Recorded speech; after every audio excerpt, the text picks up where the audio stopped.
मुफ्ती तारिक मसूद के बयानात के लिए मुफ्ती साहब के ऑफिशियल चैनल मुफ्ती तारिक मसूद स्पीचेस को सब्सक्राइब करें। तो खैर, तो अब क्या है जी, अब वो तो हो गया ना। तो मैं ये कर रहा था, इस्लाम ने अब क्या लगाई है, जगह जगह पाबंदियां लगाई हैं। तो ये पाबंदियां बड़ी इंसान को ना टेंशन देती हैं।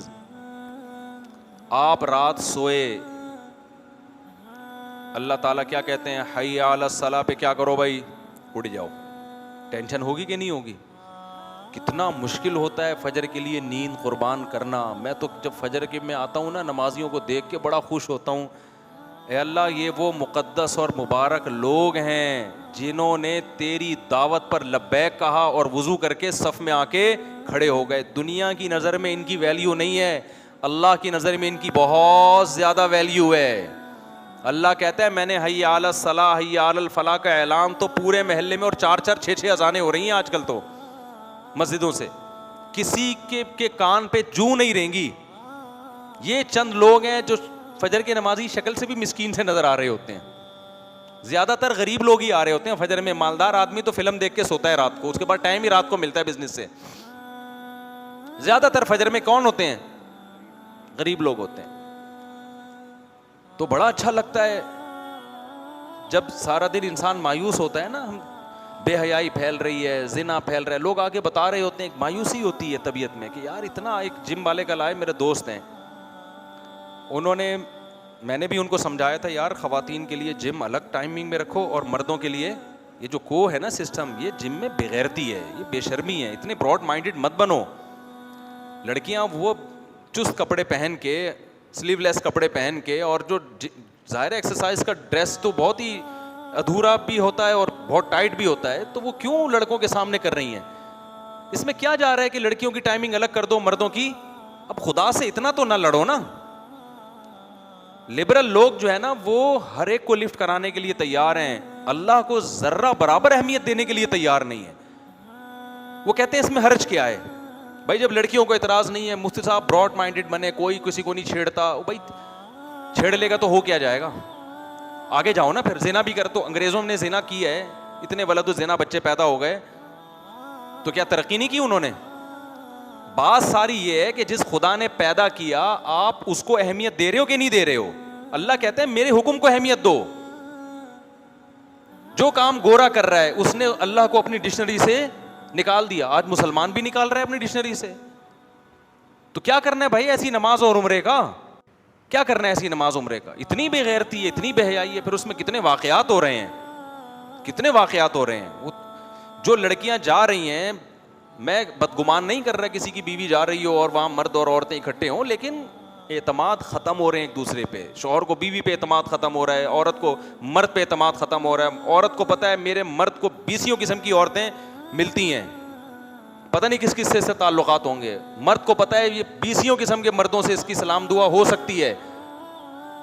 ठीक है, बहुत से लोग एतमाद करते हैं, लेकिन दिल में वसवसे आना शुरू हो गए कि नहीं हो गए? जो रिश्ता था, जो अल्लाह चाहते हैं जोड़ के रखें, वो रिश्ते टूटना शुरू। अब तो ऐसे ऐसे केसेस आ रहे हैं। मैं जिम ट्रेनर को समझा रहा था, मैंने कहा भाई हमारे पास पहले केसेस आते थे सास बहू के झगड़े, अब केसेस आ रहे हैं कि मियाँ बीवी के झगड़े हो रहे हैं। किस बात पे? शौहर को शक हो गया है कि ये इसके किसी से ताल्लुकात हैं। ये बहुत ज़्यादा मामला ख़राबी की तरफ जा रहा है। वो झगड़े काबिल बर्दाश्त थे, ये काबिल बर्दाश्त नहीं है कि ना औरत को शौहर पे एतमाद, ना शौहर को औरत पे। तो ये को सिस्टम जो है ना, ये तबाही बर्बादी की तरफ लेके जा रहे हैं हमको। जिसके दिल में खुदा का खौफ होगा, सिर्फ पैसे की हवस नहीं होगी। हम जिम खोलने से थोड़ी मना कर रहे हैं भाई आपको, हम तो तरगीब दे रहे हैं कि काम करो ये, ताकि लड़कों को कोई पॉजिटिव एक्टिविटी मिले, वो जाके ये मोबाइलों की जान छोड़ें या जिम में आए, वर्जिश करें। लेकिन थोड़ी सी तो गैरत कर लो यार, थोड़ी सी गैरत कर लो। तुम मुसलमान हो, तुमने कलमा पढ़ा है, तुम मानते हो कि खुदा को हमने जवाब देना है। तो हम ये भी नहीं कह रहे कि लड़कियों के लिए खोलें ही नहीं, हम कह रहे हैं लड़कियों की टाइमिंग अलग कर दो, लड़कों की टाइमिंग अलग कर दो। इतना तो खुदा को मान लो ना। इसमें थोड़ा सा पैसों का नुकसान होता है तो होने दो भाई, हराम ही कमाना है। अगर गलती करना है तो बंदूक उठाओ, लोगों से माल छीनना शुरू कर दो। फिर नहीं जी, तो वो मेरा दोस्त है बेचारा, मैंने उसको समझाया, वो मानता है अल्हम्दुलिल्लाह, उसने अलग सिस्टम किया। लेकिन उसने कहा मुफ्ती साहब लड़कियों में बेहयाई इतनी फैल गई है, लड़कियां इसको एक्सेप्ट नहीं कर रही हैं। शर्म किसमें, बेगैरती अब मर्दों से ज्यादा किसमें आ रही है? खवातीन में आ रही है। कह रहे हमने एक हफ्ते के लिए जिम बंद किया कि घर मजदूर आके ना रेनोवेट कर रहे हैं उसको, कुछ काम था मजदूरों का, तो हमने कहा मजदूर आएंगे अंदर काम करेंगे, तो खवातीन से हमने इतना कह दिया एक हफ्ता आप छुट्टी कर लें और ये जब रिपेयरिंग पूरी हो जाएगी तो फिर आ जाए। उन्होंने कहा नहीं हम इन्हीं की मौजूदगी में कर लेंगे, हमें छुट्टी नहीं करनी। मजदूर खड़े हुए हैं, आपकी ड्रेसिंग क्या, ज़्यादा उस पर नहीं आदमी बात कर सकता। तो जब खुदा का खौफ बिल्कुल निकल जाए मेरे भाई, तो इजाफा तकल हयाउ फ़फ़अल माशीता, तो ठीक है लड़कियां जा रही हैं, शर्म निकल रही है, इस शर्म निकलने से सोसाइटी का भी बेड़ा गर्क होगा। और अल्लाह देखो बार बार कुरान में कहता है ला तहसबन्नल्लाह गाफिलन अम्मा यामलुज़्ज़ालिमून, आप अल्लाह को भूल रहे हो लेकिन अल्लाह आपको नहीं भूल रहा। अल्लाह कहते हैं अल्लाह को गाफिल मत समझो, जालिम लोग जो कर रहे हैं। मैंने पैदा किया, मैंने बनाया, मैंने माँ की छातियों में दूध पैदा किया, ये सारे रिश्ते मैंने बनाए, मुझे इग्नोर करोगे और फिर तुम्हें खुशियाँ मिलें तो ये खुशियाँ तुम्हारे गले पड़ेंगी कल। दुश्मन जब किसी को कोई नेमत देता है, लड्डू खिलाता है, तो उस लड्डू के अंदर जहर रख के खिलाता है वो। दोस्त जब कड़वी गोली भी देगा ना, उस कड़वी गोली में फ़ायदा होगा। और दुश्मन जब किसी को लड्डू भी खिला रहा है तो इंसान, अक्लमंद इंसान उस लड्डू खाते हुए 100 दफ़ा सोचता है कि ये लड्डू मेरे दोस्त ने नहीं खिलाया, या किसने खिलाया है? दुश्मन ने। अल्लाह नाफरमानों का दुश्मन है, अल्लाह को मोहब्बत फरमाबरदारों से है। तो जो आप गुनाह करके नेमतों को हासिल कर रहे हो, ये नेमतें, ये नेमत ना समझो, इसमें जहर छुपा हुआ है। खुदा कैसे, अल्लाह कुरान में कह रहा है अम नजअलुल मुत्तकीन कल फुज्जार, जो गुनाहों से बचते हैं और जो गुनाह नहीं करते, जो गुनाह करते हैं और जो नहीं करते, क्या दोनों मेरी नजर में बराबर हो सकते हैं क्या? एक औरत पर्दा करती है, गैर मर्द के सामने नहीं आती, क्यों? किसका हुक्म है भाई? खुदा का। और एक खुलेआम मर्दों के सामने एक्सरसाइज कर रही है। दुनिया तो कहेगी आंटी बड़ी लिबरल हैं, वो ये ब्रॉड माइंडेड हैं, ये कोई तंग जहन नहीं है इनका, अच्छे अखलाक की, हर एक से मुस्कुरा के बात करती हैं। दुनिया तो तारीफें करेगी। जिस खुदा ने पैदा किया है भाई, पूरी सूरह नूर उसने नाजिल कर दी, सूरह हिजाब नाजिल कर दी और उसको हुक्म दिया कि ये मर्द गैर महरम है, इनके सामने जीनत को जाहिर नहीं कर सकती। वो उस खुदा की आयतों की आप धज्जियां उड़ा रहे हो। तो ऐसी सेहत अच्छी हो भी जाए, फिटनेस जो खवातीन की फिटनेस की फिक्र कर रही हैं, तो क्या आप बुढ़ी नहीं होंगी एक दिन? चेहरे पे झुर्रियां नहीं पड़ेंगी? फिर कोई लिफ्ट नहीं कराएगा। ये थोड़े दिनों की जवानी है जो अल्लाह ताला ने रंगीनियां पैदा कर दी हैं। और मैं बार बार खवातीन को एक बात कहता हूं, मर्द देर से बूढ़े होते हैं, औरत पे बुढ़ापा। गुस्सा बहुत आता है बाज खवातीन को जो बयान नहीं सुन रही, उनको मेरी ये बात सुन के कि हमें बुराई कर रहा है। वो भाई ये ग्राउंड रियलिटी है। जब अल्लाह ने औरत को हुस्न ज्यादा दिया है तो छीनता भी जल्दी है। मर्द को हुस्न कम दिया है लेकिन छीनता जल्दी नहीं है। हमने तो 70-70 साल के भी लोग देखे हैं, बिल्कुल फिटफाट, ऐसे लगता है बिल्कुल कोई कमजोरी है ही नहीं। मेरे वालिद साहब 63 साल की उम्र में इतने पावरफुल थे माशाल्लाह, चाल से कोई कह भी नहीं सकता था इन पे बुढ़ापे के कोई असरात हैं। वो तो हार्ट अटैक हुआ, सेहत वेद का ख्याल नहीं करते थे, फौजी थे, बस वो उनको ब्लड प्रेशर चेक करने का शौक ही नहीं था, ठीक है ना, बीपी हाई रहता था। डॉक्टरों ने कहा, उन्होंने कहा यार कोई बात नहीं यार। तो मैं नहीं कह रहा कि ऐसा करना चाहिए, लेकिन वैसे बड़े सेहतमंद थे, चाल ढाल। और लेकिन आप किसी 60 साल की औरत को देखो, वो क्या हो जाती है। मेरे वालिद साहब के ना चेहरे पे झुर्रियां थी, इस 63 साल में दांत सारे सफेद चमकदार। वो पठान, असलन तुम पठान है ना, और ऐसे घनी दाढ़ी और आवाज में वही पावर। कहीं से भी बुढ़ापे के कोई दूर दूर के असरात कम से कम मुझे नजर नहीं आते थे। मर्दों में बहुत सारे ऐसे होते हैं। हकीम सईद साहब 78 साल की उम्र में, 78 ईयर्स ओल्ड थे, रोजाना 1 घंटा लॉन्ग टेनिस खेलते थे वो मादरत के साथ। खेलने से पहले मादरत नहीं करते थे, ये मादरत मैं बताते हुए कर रहा हूं कि आपको लगेगा यार ये कैसी बातें कर रहा है। 1 घंटा क्या था लॉन्ग टेनिस। आप 10 मिनट खेलो लॉन्ग टेनिस तो दिमाग सेट हो जाता है आदमी का। वो 1 घंटा खेलते थे। तो मर्दों में अगर सेहत का ख्याल रखें, बहुत देर तक चलते रहते हैं। औरत का जो हुस्न और जमाल है अचानक ढलना शुरू होता है। तो औरत को तो और ज़्यादा एहतियात करनी चाहिए कि भाई पाकदामनी इफ़्फ़त के साथ वक्त गुजारो, अपने मियाँ की मोहब्बतें लो, औलाद पैदा करो, फिर बुढ़ापे में ख़ानदान हो तुम्हारा। जब एज एक थोड़ी सी बढ़ती है जवानी में औरत को इज्जत उसके हुस्न जमाल की वजह से बहुत जगहों पे मिल रही होती है। आंटी बड़ी खूबसूरत है, सब लिफ्ट करा रहे होते हैं, आप बैठ जाएं मैं खड़े होकर सफर कर लूंगा। ऐसा ही होता है ना, मैं ये सामान वहां तक पहुंचा देता हूं वगैरह वगैरह। लेकिन जो 40, 50, 45 साल 50 साल के बाद जो इज्जत मिलेगी ना, वो हुस्न जमाल की वजह से नहीं मिलेगी, वो बुजुर्गी की वजह से मिलेगी। तो वो इज्जत औलाद और शौहर देता है कि मेरे बच्चों की क्या है। ये इंसान का बच्चा होगा तो इज्जत देगा, नहीं होगा तो नहीं देगा। लेकिन मेजॉरिटी तो मेरा ख्याल है इंसान के बच्चे ये भी मार्केट में चल रहे हैं। तो खराबी इतनी नहीं आई है हमारी सोसाइटी में कि औरत बूढ़ी हो जाए तो मर्द उसको लिफ्ट कराना छोड़ दे। कुछ लोग होंगे, लेकिन मेजॉरिटी भाई बच्चों की क्या है, ये माँ है, जिंदगी इसके साथ गुजारती। हमारे एक जानने वाले थे, उन्होंने दूसरी शादी की जवान खातून से। अब पहली बीवी के साथ उनकी ज़िंदगी 30 साल गुजरी, दूसरी ने आते ही पता नहीं कुछ मसाइल खड़े कर दिए, उनको गुस्सा आता था। अच्छा, दूसरी ताने देती थी कि ये पहली वाली तो बुड्ढी है, इसको तुम क्यों लिफ्ट करा रहे हो। मेरे पास केस आया तो मुझे कहने लगे मुफ्ती साहब उस पहली वाली ने गम, गुर्बत, भूख सारा कुछ बर्दाश्त किया मेरे साथ 30 साल। तो अब मैं ये तो नहीं है कि ये नई वाली की वजह से उसको इग्नोर करना शुरू कर दूं। ठीक है, दोनों के हक मिलेंगे तो उसको भी प्रॉपर टाइम देंगे हम। मैंने कहा यार बंदा क्या है, जैसे बेगैरत किस्म के लोग भी हमें सुबह शाम अल्हम्दुलिल्लाह मिल रहे होते हैं, तो 100 बेगैरतों के बाद एक गैरतमंद मिलता है ना, तो वो बैलेंस क्या हो जाता है, बराबर हो जाता है। खुशी होती है कि चलो यार थोड़े से, वरना जो शादी ब्याह के मामलात में जो माजरत के साथ जो बेगैरती का रेशो है वो थोड़ा सा गैरत से क्या है।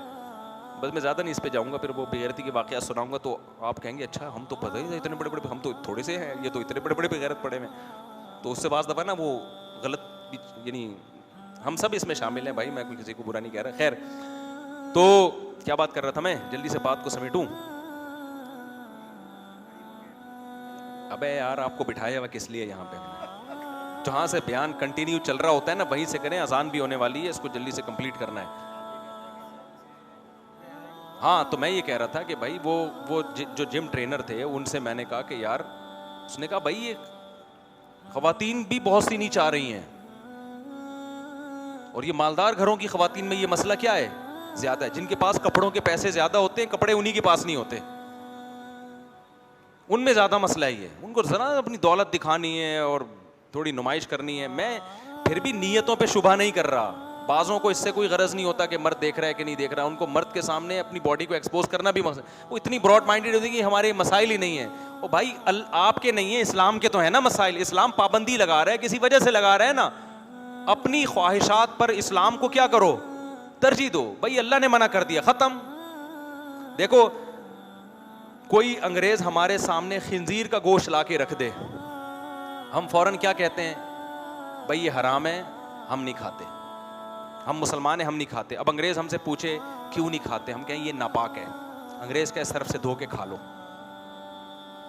अंग्रेज क्या कहेगा, सर्फ से धो के खा लो। हम कहें नहीं फिर भी नापाक रहेगा। अंग्रेज कहे कि क्यों नापाक रहेगा, इसमें क्या है, कि पीठ लगी हुई है, इसमें गोबर लगा हुआ है, बदबू भी नहीं आ रही, सूंघ के देखो, और अगर थोड़ी बहुत आ रही है तो वो टेस्ट गेन नहीं हुआ अभी आपका, ठीक है ना। थोड़े दिन खाओगे तो नहीं आएगी, हमें तो नहीं आती, आपको क्यों आ रही है। ये बहस कभी ख़त्म हो सकेगी क़यामत तक? कोई लॉजिक पेश करोगे? आखिर में आके कहना पड़ेगा भाई हम क्या हैं, मुस्लिम हैं, खुदा का हुक्म है, हराम है, तो हम भी क्या कहेंगे, हराम। तो अंग्रेज क्या कहे, इतनी लंबी बहस करने की जरूरत क्या थी, पहले बोल देते।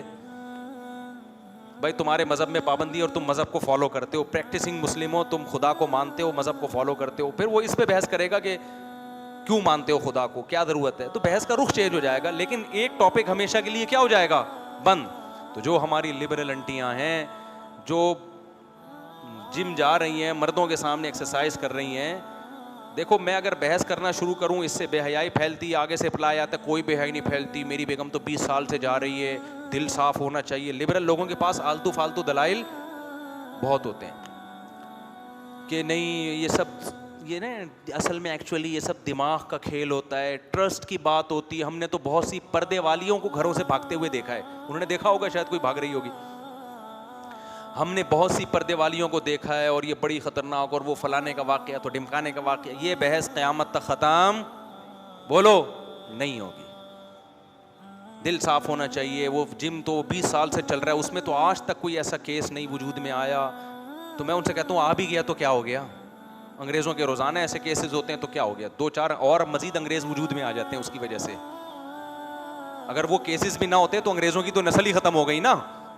क्या ख्याल है, उनके यहाँ तो केसेस की वजह से जो कुछ अंग्रेज बच गए हैं वो केसेस की वजह से बच गए हैं। लेकिन इन सब चीजों के दलाइल देने का कोई फायदा नहीं है भाई। जब हम खिंजीर को कहते हैं इल्लीगल है तो दलील यहां से शुरू करो, खुदा ने क्या किया है, पाबंदी लगा दी। तो पर्दे का मसला भी है कि आप खवातीन को चाहिए कि दलाइल में सोचने के बजाय, भाई अल्लाह ने साफ लफ्जों में, ये कोई अबू हनीफा का कौल नहीं है, इमाम शाफी का कौल नहीं है, ये सूरह नूर की आयतें हैं। वला युबदीन ज़ीनतहुन्ना इल्ला लिबुलतिहिन्ना औ आबाइहिन्ना औ आबाइ बुलतिहिन्ना औ अबनाइहिन्ना औ अबनाइ बुलतिहिन्ना। किसी हुक्म को इतनी डिटेल में जाके कुरान ने एक्सप्लेन नहीं किया होगा। जहां पर्दे का हुक्म आया तो एक एक रिश्तेदार का नाम लेके अल्लाह बता रहा है कि अब्बा के सामने आ सकती है, बेटे के सामने आ सकती है, ससुर के सामने आ सकती है, दामाद के सामने आ सकती है, बेटों के बेटे के सामने आ सकती है, भाइयों के बेटों के सामने आ सकती है, बहनों के बेटों के सामने आ सकती है। पूरे रिश्तेदारों का बता दिया कि इसके अलावा किसी के सामने अपनी जीनत को जाहिर नहीं कर सकती। किसी जरूरत से आना पड़े, कोई मजबूरी हो तो पर्दे में आए। बहुत ज्यादा गुंजाइश निकालनी है तो चेहरे का पर्दा इख्तलाफिया। राजे कौल तो यही कि जवान औरत पे चेहरा छुपाना फर्ज है। बहुत ही मजबूरी हो तो बहुत ज्यादा छूट, जो इंतहाई ब्रॉड माइंडेड बन के मैं कह रहा हूं, बहुत ज्यादा छूट निकलेगी। ज्यादा किसकी निकल जाएगी छूट? चेहरे की निकल जाएगी। पूरा बॉडी ढकी हुई हो, सिर्फ चेहरा क्या हो, खुला हुआ। ये बहुत ज्यादा ये गुंजाइशें निकाल के कि चलो जो लिबरल अंटियां हैं, जो बहुत ही ज्यादा इस्लाम से दूर है, उनको इस्लाम से करीब करने के लिए एक थोड़ी सी गुंजाइश उनको दे दी जाए। वरना असल हुक्म तो ये है कि जवान औरत पे चेहरा छुपाना भी फर्ज है। चलो यहां तक आ जाओ यार, आप बाकी बॉडी कवर कर लो। इतना भी अगर नहीं हो रहा तो ये खुदा से क्या है, ये दुश्मनी है, ये खुदा से लड़ाई है। फिर तो अल्लाह नहीं छोड़ेगा भाई। अल्लाह की नजर में हया बहुत अहम चीज है और जिना बहुत बुरी चीज है। जिना से नहीं मना किया, जिना के हर वो काम जो सोसाइटी में जिना को प्रोमोट करता है उससे अल्लाह ने मना किया। बेपर्दगी जिना को प्रोमोट करती है। तो मैं बात को बस समेट के ख़त्म करता हूँ। तो मैं ये अर्ज़ कर रहा था कि इस्लाम में लज्जतें भी हैं, साथ साथ बीच में क्या है। अब औरत को अल्लाह ने मना नहीं किया कि वो वर्जिश नहीं कर सकती, वो अपनी फिटनेस का ख्याल नहीं कर सकती, वो जीनत इख्तियार नहीं कर सकती, लेकिन कुछ पाबंदियाँ लगा दी। आईब्रोज नहीं बना सकती वो, ये तगयीर खल्क़िल्लाह है। नाखून नहीं बढ़ा सकती चुड़ैलों की तरह, ये कोई जीनत नहीं है। ये जीनत का सत्यानाश हो रहा है। ये जीनत का सत्यानाश हो रहा है। जीनत नाखून काटने में है, बढ़ाने में थोड़ी है। यहाँ तो पाबंदियाँ लगाएगा ना इस्लाम के। अगर ऐसे ही छोड़ दे तो पता नहीं क्या क्या करके बैठ जाओगे। आड़े थे तो अंग्रेजों ने जीनत करते करते नस्लें ही बिगाड़ दी हैं। औरत मर्द बन गई, मर्द औरत बन गया, फिर बीच की चीजें आ गई मार्केट में। यहाँ से देखो लेडीज लग रहा है, यहाँ से देखो क्या लग रहा है। पूरा LGBT का जो कानून पास हुआ वो तो सारा ही फितरत का क्या कर दिया। पैदा ही हुआ था, 2 बकरे ज़बा हुए, बालिग हुआ तो उसने कहा मैं शी हूं। वहां का कानून कहता है उसको एक्सेप्ट करना पड़ेगा। तो मैं तो लोगों से कह रहा हूं तो शुक्र है विफाकी शरी अदालत ने LGBT कानून को कलअदम कर दिया। अल्लाह कर सुप्रीम कोर्ट उसको कलअदम करार दे दे। तो वरना फिर यही होगा कि बच्चा पैदा हुआ था, आपने 2 बकरे काटे, बड़े होके कह रहे हैं मैं शी हूँ। 7 साल में बच्चे को इजाज़त है वहाँ कानून में कि वो अपने आप को शीश हो, तो आपका 1 बकरे की कीमत क्या हो गई, ज़ाया हो जाएगी ना, बकरे के पैसे ज़ाया हो जाएंगे। इसके कूट पटांग किस्म का निज़ाम है तो चल रहा है। तो इस्लाम ने पाबंदियाँ लगा दी, हमें इंसान का बच्चा बना दिया। तो ये जो कबाब में हड्डियाँ पैदा की है ना इस्लाम ने, ये किसके फ़ायदे के लिए, ये हमारे फ़ायदे। एक मिसाल दे के बयान ख़त्म करता हूँ। पहले ज़माने में एक वाक़या बयान किया जाता है कि एक बादशाह कहीं शिकार के लिए निकला अपने शाही लश्कर के साथ, तो रास्ता भूल गया, प्यास से सहरा में बुरा हाल और प्यास से मरने वाली कंडीशन हो गई। कहते हैं झोंपड़ी में गया तो उसने पानी मांगा, कहीं झोंपड़ी वाला था, तो वो झोंपड़ी में एक शख्स आया जो वो था ना जो झोंपड़ी का मालिक। उसने जब देखा बादशाह प्यास से मर रहा है तो ठंडा पानी लाया और प्याले के अंदर तिनके डाल दिए, जैसे कबाब में हड्डियाँ होती हैं ना, ताकि पानी पीते हुए बार बार तिनका मुंह में जाए, फिर तिनका मुंह से हटाए, फिर पानी पिए। यानी बादशाह को पानी पीने में टेंशन हो। बादशाह लोग अपनी इंसल्ट बर्दाश्त नहीं करते। अच्छा, पाकिस्तान के जितने भी बादशाह हैं ना, दबा के हर एक दूसरे की इंसल्ट करते करते हुक्मरानों की 2 टके की इज्जत छोड़ी नहीं है किसी ने। ये बहुत खतरनाक है। ये कोई अच्छा काम नहीं है किसी कंट्री में हाकिम चाहे जालिम हो, अगर बिल्कुल ही उसकी इज्जत खत्म हो जाए तो इताअत खत्म हो जाती है और मुल्क का फिर बेड़ा गर्क होता है। तो इतना ज्यादा नहीं एक्सट्रीम लेवल पे जाया करो दूसरे को बुरा भला कहने में कि एक मुल्क की रियासत की जो सरबरा होता है ना, उसकी वो बिल्कुल ही उसमें और एक चपड़ासी में कोई फर्क ही ना रहे। थोड़ी सी रेस्पेक्ट, चाहे कोई भी हो, किसी खास के कोई भी वजीर आजम हो, कोई भी सदर हो, भाई एक लिमिट तक जाओ, उससे आगे मत जाओ। खैर, तो उन्होंने क्या किया, बादशाह तिनका विनका डाल के पकड़ा दिए। बादशाह को गुस्सा आ रहा है, मैं प्यास से मरा जा रहा हूँ, और लेकिन अब वो कुछ भी नहीं। उसने कहा बाद में गर्दन उड़ाने का हुक्म दूंगा, अभी तो पानी पियो ना। तो पानी पी रहा है, फिर तिनका आ रहा है, फिर पानी, फिर तिनके को हटा रहा है। होते होते घूंट घूंट भर के उसने पानी पिया और सैराब हुआ और हुक्म दिया इसकी गर्दन उड़ाई जाए। कम वक्त तुझे पानी पिलाया है, ऊपर से गर्दन उड़ाए। तो उसने कहा हुजूर मेरी थोड़ी सी बात सुन लें तो फिर आप गर्दन उड़ा दें। बादशाह ने कहा चलो इसने पानी तो पिलाया है ना, तो वरना बादशाह लोग सुनते कहाँ थे पहले। गर्दन उड़ाने के बाद कहते थे बता तेरा मसला क्या है। तो उसने बताया कि जी मैंने आपको इसलिए कि इतनी शदीद प्यास में जब ठंडा पानी अचानक आप भर के पीते हैं ना, इससे बाज़ दफ़ा सडनली मौत हो जाती है इंसान। रिपोर्ट इस तरह के सुने वाक़यात, शदीद प्यास में एकदम ठंडे पानी की बोतलें और लंबे हो गए। तो मुझे पता था कि मैं आपको ज़बानी समझाऊंगा, आप इतनी शदीद प्यास में हो लेकिन फिर भी आप क्या करोगे, पियोगे। शदीद प्यास में आप पर मेरी नसीब, तो मैंने बीच में तिनके डाल दिए ताकि ना चाहते हुए भी आप थोड़ा थोड़ा करके सैराब हो। फिर बादशाह सलामत ने वो इनामात, जो बादशाह लोगों के इनाम भी, फिर 4 शादियां करा दी होंगी उसकी। मैं बादशाह होता तो मैं डायरेक्ट, तभी तो लोग आजकल नौजवान लोग दुआ कर रहे हैं मेरी कि किसी तरह मुफ्ती साहब वज़ीर आज़म बन जाएंगे। एक काम तो होगा ना, गुर्बत महंगाई तो फिर भी ख़त्म नहीं होगी, कम से कम एक काम हो जाएगा नौजवानों का। तो हकीकत ऐसे ही है, गैर मुस्लिम ने ख्वाहिशात के दरवाजे खोल दिए, कबाबों से हड्डियाँ ख़त्म कर दी। उसका नतीजा क्या निकला है, आप सारी ख्वाहिशात पूरी करते हो और इससे डिप्रेशन कम नहीं होती, डिप्रेशन बढ़ती है। इस्लाम ने ख्वाहिशात में क्या कर दी हैं, तिनके डाल दिए हैं, कबाब में हड्डियाँ डाल दी हैं। उससे लज्जतों की लज्जत भी दोबाला रहती है, सोसाइटी भी इस्लाह रहती है, आपकी भी इस्लाह रहती है। आप टेंशनों में नहीं जाते। कुछ टेंशनें आपको बड़ी टेंशनों से बचा देती हैं। इनफरादी सतह पे जो गुनाह करते हैं वो इनफरादी सतह पे डिप्रेशन में जाते हैं, और जो कौम मिन हैसुल कौम इज्तिमाई सतह पे गुनाह करती है वो कौम मिन हैसुल कौम डिप्रेशन में जाती है। मिन हैसुल कौम उसका निज़ाम क्या होता है, तबाह होता है। गैर मुस्लिमों ने जब खुदाई अहकाम को निकाला ना अपनी सोसाइटी से, बेहयाई को प्रमोट किया, तो जिना के मजे तो लग गए उनको, लेकिन सोसाइटी क्या होने लगी, सोसाइटी तबाह हो गई। ना बाप का एहतराम, ना माँ का एहतराम, ना दादी, ना नानी, सारा सेटअप क्या हो गया। अब बुढ़ापे में हशर देखो उनका क्या होता है, नशे आ गए उनकी सोसाइटी। क्योंकि जब आप ख्वाहिश करते हैं, पूरी करते हैं, मजीद ख्वाहिश जन्म लेती है। फिर आप कहते हो यार कुछ नया होना चाहिए, तो नशे की तरफ जाते हैं। जिंदगियां तबाह हो गई नशा कर करके, शराब, नशा, लड़कियों के चस्के। मैंने कितने नौजवानों से मिला हूं जो अय्याशी की जिंदगी से यूटर्न लेके वापस आए हैं, लेकिन इस्लाम था ना उनके पास, इस्लाम ने बचा लिया उनको। गैर मुस्लिम के पास बचाने वाला कोई चीज ही नहीं होती। मैं तो बहुत नौजवानों से मिला हूं जो अय्याशी के इंतहा तक पहुंचे लेकिन डिप्रेशन में जाने लगे। वो उन्होंने मुझे खुद बताया कि हमारे पास पैसा, नाइट क्लब, शराब, सब कुछ, लेकिन हम देख रहे थे रोज बरोज टेंशन कम होने के बजाय क्या हो रही है, बढ़ रही है। तो फिर वो बताते हैं मौलाना तारिक जमील साहब का बयान सुना, तबलीग में वक्त लगाया, तो हमें फिर आहिस्ता आहिस्ता अंदाज़ा हुआ भाई ये ज़िंदगी क्या है, ये बर्बाद कर, क्योंकि देख रहे थे बर्बाद हो रहे हैं हम। तो मुसलमान के पास तो ऑप्शन होता है, इस्लाम उसको घसीट के ले आता है। गैर मुस्लिम को क्या चीज़ लेकर आएगी, उनके पास तो मोटिवेशनल स्पीकर हैं खाली, वो खुद पी रहे होते हैं, उनकी खुद लड़कियों से दोस्तियाँ होती हैं, सबकी नहीं होती होंगी लेकिन बॉसों की होती हैं। वो क्या मोटिवेशन करेगा भाई, जो खुद खुदा का बागी है। मोटिवेशन में तो सबसे पहले खुदा का इंट्रोडक्शन जरूरी है ना, कि जिसने पैदा किया उसको तो मानो, वो तो है ही नहीं उनके यहाँ। तो इसलिए जो इस्लाम में जो कबाब में हड्डियां हैं ना मेरे भाई, ये हड्डियां हमारे फायदे के लिए। हड्डी वाले गोश्त का मजा अलग होता है।